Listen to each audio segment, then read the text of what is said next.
In today's video, I am going to explain muscle anatomy that attach to 12th rib. Why am I talking about 12th rib today's video? First thing first, I have to explain why this part is very important. 12th rib is the most inferior part of rib cage. And what is below 12th rib? There are lumbar spines, and this area is core area, and this area is kind of abdominal area, right? Below 12th rib, it's core area, it's lumbar area. What about above 12th rib? Of course, there is rib cage, there is breathing muscle. So above 12th rib, it is thoracic area, that is rib cage area. Thus, 12th rib is kind of intersection between core area and thorax area. So if muscles around 12th rib get tight, that tightness may affect both for core area and for thorax area. That is why this place is very, very important. So let me explain superficial muscles first. I want to focus on this muscle first. This is latissimus dorsi.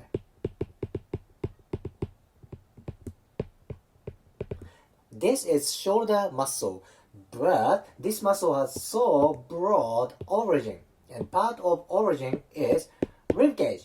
Then this muscle attaches to 12th rib. So if this muscle gets tight, that may affect for both core and thorax movement. Very interesting, right? Next muscle is this one. This is deep to latissimus dorsi. This side, latissimus dorsi is removed. Okay, 12th rib is about here. This is serratus posterior inferior.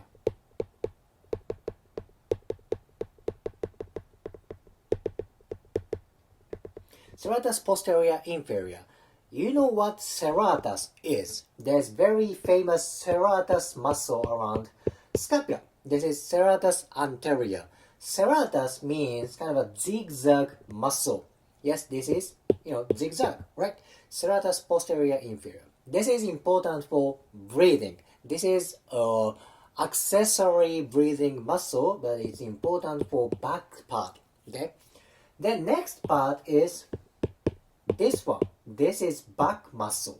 This is erector spinae.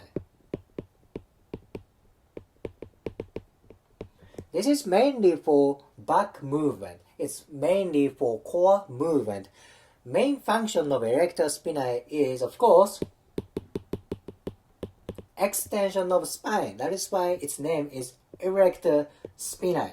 That extends spine, of course. Then, part of fiber attaches to rib cage, like this. That's why, of course, erector spinae attaches to rib cage. So you can say this is kind of an accessory muscle for breathing. If erector spinae gets tight, maybe your breathing function decreases. Particularly, that may inhibit volume for back part of body. It's important. Breathing is three-dimensional movement. If back part of these guys get tight, your volume for breathing on back side may decrease. Very important part. Well, these are kind of superficial muscle. Let's go to deep layer. Alright, latissimus dorsi and other superficial muscles are gone. This is 12th rib. I'd like to explain muscles below 12th rib. What is characteristics of muscles below rib cage? That's core. That's lumbar spines muscles. That's kind of abdominal muscles, right? Then I want to explain this one. This is core muscle. This is abdominal muscle, external oblique.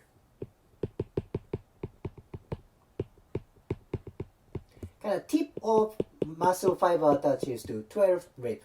Then what is deep to external oblique? There is internal oblique.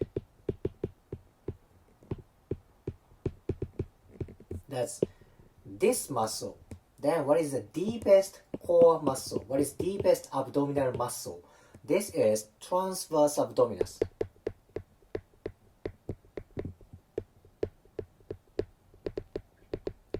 see many abdominal muscles attached to ribcage except rectus abdominis. Rectus abdominis is on midline of abdomen, so that doesn't attach to 12th rib. Other three abdominal muscles attached to ribcage like this. As I said, below 12th rib, there are abdominal muscles and core muscles. Let me talk about this one. I think this is one of the most important core muscles. This is quadratus lumborum.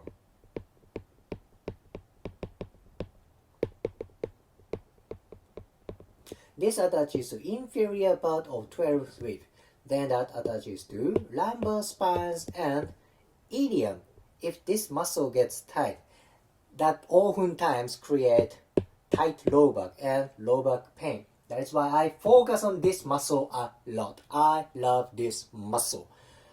Of course, that can be one reason for low back pain, but since this muscle attaches to ribcage, that can trigger the breathing dysfunction. That makes sense. Abdominal muscles and core muscles. These are below 12th rib. Now let's go to above from 12th rib. What kind of muscles are there? There are muscles in between each rib. There are three layers in these muscles. Outermost layer is external intercostalis.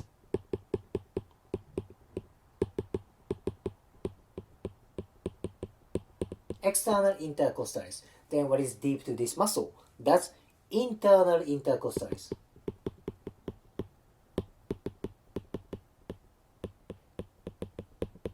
Then what is the deepest layer?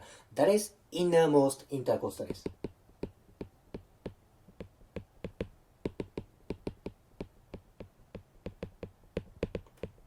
These are intercostal muscles. They are semi-primary breathing muscle. What is the most important breathing muscle? That is, of course, diaphragm. Diaphragm is in deep part of thorax. Then diaphragm, of course, attaches to 12th rib. Yep, very important breathing muscles attached to 12th rib. Then there are minor breathing muscles. It's here. These are muscles, tiny muscles. There are two kind of muscles. This long fiber is levator costrum longus.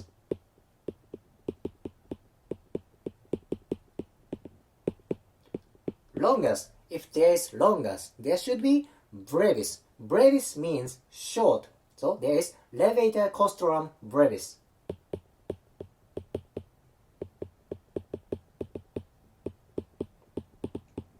These are kind of minor breathing muscles. I believe this muscle is more important for ribcage stability and spine stability rather than breathing or core rotational movement.